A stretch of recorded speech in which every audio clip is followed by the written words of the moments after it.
শেষ হবে বলে সবাই আশা করেছিল, কিন্তু বাংলাদেশের জনগণের যে প্রত্যাশা ছিল সেটা আমরা আজকে দেখেছি। একটি দলের সাথে মিটিং হয়েছে এবং সেই প্রত্যাশার কোনো আমরা জায়গা দেখি নাই।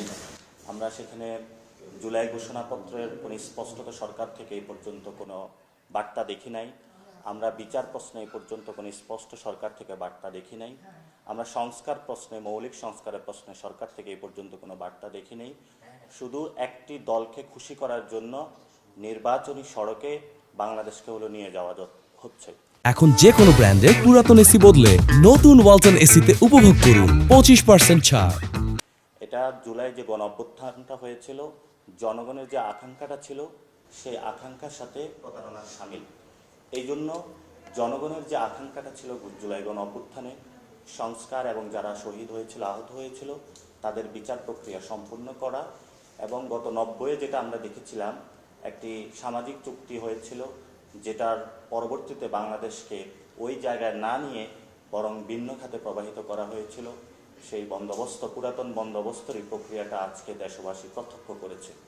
এবং আমরা দেখেছি সেখানে বিদেশের মাটিতে বসে মিটিং হয়েছে, যেখানে গণ অভ্যুত্থান শহীদের রক্তেও এখনও মাটির মধ্যে পড়ে আছে, এবং শহীদদের যারা ফ্যামিলি এখনও বিভিন্ন জায়গায় তাদের ছেলে সন্তানকে হারিয়ে কাতরাচ্ছে, আহত যারা রয়েছে তারা এখনও হসপিটালে রয়েছে।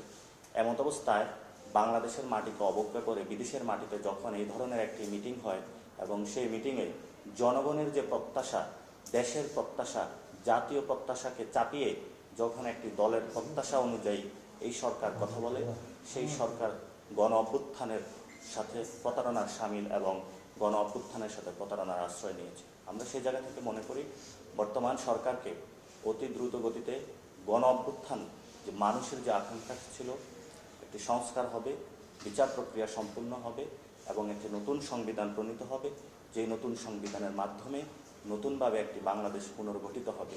সে প্রক্রিয়ার দিকে বাংলাদেশকে নিয়ে যাওয়া, সেটা থেকে ব্যাহত করে পিছনের দিকে বাংলাদেশকে নিয়ে যাওয়া হচ্ছে।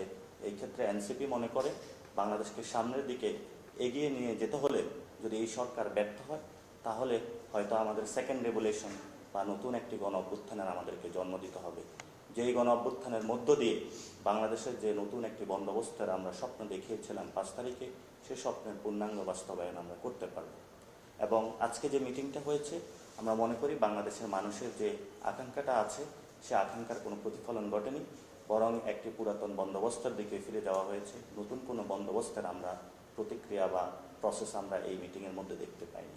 খুনি হাসিনা লন্ডনে বসে বার্তা দিচ্ছে, আরেকদিকে একটি রাজনৈতিক দলের সিনিয়র একজন নেতা লন্ডনে বসে মিটিং করে বেড়াচ্ছেন, বার্তা দিচ্ছেন। এটা বাংলাদেশের জনগণের মাটি এবং প্রাণপ্রকৃতির সাথে যে কানেকশন নাই, সেটারই একটি বাস্তবায়ন আমরা দেখতে পাচ্ছি। এই জন্য হলে দেশের সিদ্ধান্ত দেশের মাটিতেই হবে, দেশের সিদ্ধান্ত বিদেশের মাটিতে হলে সেটা বাংলাদেশের জনগণ কখনোই মেনে নেবে না। এবং এই সিদ্ধান্ত যেটা হয়েছে সেই সিদ্ধান্তের ক্ষেত্রে আমরা সরকারকে আহ্বান জানাবো, আপনারা দেশের জনগণের সাথে বসুন, মানুষের সাথে বসুন, গ্রামে গঞ্জে যান, মানুষ কী বলে, কেন তারা শহীদ হয়েছিল, আহত হয়েছিল, তাদের যে বেদনা, সেই বেদনার যে আশা আকাঙ্ক্ষা, সেটা যদি আপনারা উদ্ঘাটন করতে পারেন, তাহলে হয়তোবা আপনারা জুলাই ঘোষণা, বিচার প্রক্রিয়া, সংস্কারের বিষয়গুলো নিয়ে সক্রিয় হবেন। এনসিপির জুলাইয়ের যে ঘোষণাপত্র এবং বিচার প্রক্রিয়া, সংস্কার, মৌলিক সংস্কার এবং নির্বাচন কমিশনের যে পুনর্গঠন রয়েছে গণতান্ত্রিক প্রক্রিয়া উত্তরণের জন্য, এই বিষয়গুলো যদি সম্পূর্ণ না হয়, হয়তোবা আমরা একটি গণ অভ্যুত্থানের দিকে যাব, আমরা নির্বাচন প্রক্রিয়াতে অংশগ্রহণ করব না। এবং আমরা পূর্বাবার অনেক আগেই থেকেই বলে আসছি, যেটা বাংলাদেশের একটি কাঠামোগত যদি বিন্যাস না হয়, শুধু রাজার পরিবর্তে রাজা, রানীর পরিবর্তে রানীর যদি পরিবর্তন হয়, সে পরিবর্তনে এনসিপি বিশ্বাস করে না। যেহেতু গণ অভ্যুত্থানের অগ্নিগর্ভ থেকে রাজনৈতিক দলটির জন্ম, সেই জন্য মানুষের কাছে আমাদের কমিটমেন্ট রয়েছে। বাংলাদেশের মানুষকে আমরা বলবো যে আপনারা যেভাবে গণ অভ্যুত্থানে এসেছিলেন, ভবিষ্যতে লড়াইয়ে এনসিপি আপনাদের সাথে থাকবে এবং আপনাদের যে মুক্তির আকাঙ্ক্ষা, একটি নতুন সংবিধান, সেটা বাস্তবায়ন না হওয়া পর্যন্ত আমাদের এই লড়াই আমরা চলমান রাখবো। নির্বাচনে যদি জনগণের আকাঙ্ক্ষাটা প্রতিফলিত না হয়, আগেও কিন্তু নির্বাচন হয়েছিল জনগণকে পাশ কাটিয়ে, জনগণের আকাঙ্ক্ষাকে পাশ কাটিয়ে, এবং অনেককে গুম করা হয়েছিল, খুন করা হয়েছিল। তো আমাদেরকেও যদি গুম করা হয়, খুন করা হয়, জনগণকেও যদি এই ধরনের অত্যাচার চালানো হয়, এটা বাংলাদেশে অতীতেও সম্ভব হয় না, ভবিষ্যতেও সম্ভব হবে না। এই জন্য জনগণের যে ম্যান্ডেট, জনগণের যে আকাঙ্ক্ষা, এটা রাষ্ট্র পরিচালনায় যারা রয়েছেন, সরকার পরিচালনায়, তাদেরকে অবশ্যই ওই পথে আসতে হবে। এই পথে ব্যর্থ হয়ে গিয়ে তারা বাংলাদেশে কোনো কিছু করতে পারবে না। বাংলাদেশের মানুষ 47-ও এই ঐতিহাসিক লড়াইয়ের অভূতপূর্ব পরিচয় দিয়েছিল, 71-ও দিয়েছিল, 24-ও দিয়েছিল, 90-ও দিয়েছিল। তো ভবিষ্যতে যে এই লড়াইটা হবে, এই লড়াইটা আরও তীব্র হবে। এই লড়াইয়ের মধ্য দিয়ে বাংলাদেশের ভবিষ্যৎ পথও খুঁজে পাবে। এবং সেই ক্ষেত্রে সেকেন্ড রেভলিউশনের যে কথাটা আমরা বলছি, বা নতুন করে গণ অভ্যুত্থান, আমরা চাই দ্রুত গতিতে বাংলাদেশ গণতান্ত্রিক পথে উত্তরণ ঘটুক। সেটার ক্ষেত্রে ফেব্রুয়ারিতে ইলেকশন হলো নাকি হলো এপ্রিলে হলো, এটা ফ্যাক্ট না। আমাদের কাছে ফ্যাক্টটা হলো যেগুলো জুলাইয়ের ঘোষণাপত্র, বিচার সংস্কার প্রক্রিয়া এবং সাংবিধানিক যে নির্বাচন কমিশনটা রয়েছে, সেটা পুনর্গঠনের মধ্য দিয়ে শেখ হাসিনার ফেসিস্ট রিজিমের যে কালো আইনগুলো রয়েছে সেগুলো বাতিল করে নতুন একটা ব্যবস্থার দিকে যাত্রা। এই নতুন ব্যবস্থার দিকে যাত্রা না করে যদি আমরা সেই শেখ হাসিনার পথেই যদি পথে তৈরি করা হয়, সেটা বাংলাদেশের জন্য একটি গভীর সংকট এবং আসন্ন সংকট। সেই জায়গা থেকে আমরা জনগণকে বলবো যে আপনারা মানুষের কাছে যেভাবে হলো মানুষ হিসাবে গণ অভ্যুত্থানে আপনারা বাংলাদেশের মাটি মানুষের টানে যেভাবে নিজেদের সন্তানকে বিলিয়ে দিয়ে নিজেদের মা বোনদের যেভাবে রাস্তায় এসে একটি ঐতিহাসিক লড়াই করেছেন, আপনাদের সাথে ভাগ্য কপালে হয়তোবা এই ধরনের আরেকটি লড়াইয়ের প্রস্তুতি রয়েছে, সেটার জন্য আমরা সবাইকে প্রস্তুত নেওয়ার জন্য আহ্বান জানাই। না, এটা তো সরকার ঐক্যমত পোষণের উদ্যোগ নিচ্ছে। এটা যেমন আমরা পজিটিভ ওয়েতে দেখি, আরেকটা নেগেটিভ ওয়ে এখানে রয়েছে। সরকার কিন্তু নির্দিষ্ট একটি দলের সাথে লন্ডনে বসে মিটিং করছে। এটা জনগণের বাংলাদেশের যে সার্বভৌমত্ব রয়েছে সেটার প্রতি একটা আসন্ন সংকেত। এবং সেই ক্ষেত্রে সরকার বাংলাদেশে এই আয়োজনগুলো সম্পন্ন করতে পারত এবং এটার মধ্য দিয়ে ন্যাশনাল কনসেনসাসের ভিত্তিতে একটা জায়গায় আমরা পৌঁছতে পারতাম। এবং বাংলাদেশের মানুষ গণতান্ত্রিক পথে উত্তরণ করতে চায়, যার জন্য বারবার তারা কিন্তু রাস্তায় নেমেছিল এবং গত 15 বছর ধরে তাদের লড়াই সংগ্রাম এগিয়েছিল। ফলত জনগণকে পাশ কাটিয়ে যখন একটি দলের পক্ষে সরকার কাজ করে, তখন এটা আসলে বাংলাদেশের 18 কোটি মানুষকে রিপ্রেজেন্ট করে না। কিন্তু এই সরকারটা কিন্তু আবার বাংলাদেশের মানুষের 18 কোটি মানুষেরই সরকার। ফলত যখন সরকারের লেজিটিমেসি একদিকে, সরকার কাজ করছে একটি দলের পক্ষে, এটা একটা দ্বৈত প্রক্রিয়া সৃষ্টি করে, এটা একটা হিপোক্রেসি। এই জায়গা থেকে যদি সরকারের উত্তরণ না ঘটে, এবং বিএনপি যে বারবার বলে আসছে যে সংস্কার এবং নির্বাচন, সেক্ষেত্রে তারা প্রথমে নির্বাচন নিয়ে মাঠ গরম করেছে এবং তাদের দাবিটা নিয়ে তারা ফোকাসড, কিন্তু গণঅভ্যুত্থানে যারা শহীদ হয়েছিল, আহত হয়েছিল, তাদের যে বিচার প্রক্রিয়া সেটা নিয়ে তারা ফোকাস না। তাদেরই যারা সন্তান গত 15 বছর ধরে গুম হয়েছিল, আহত হয়েছিল, তাদের বিচার প্রক্রিয়া নিয়ে কিন্তু তারা এখনো ফোকাসড না।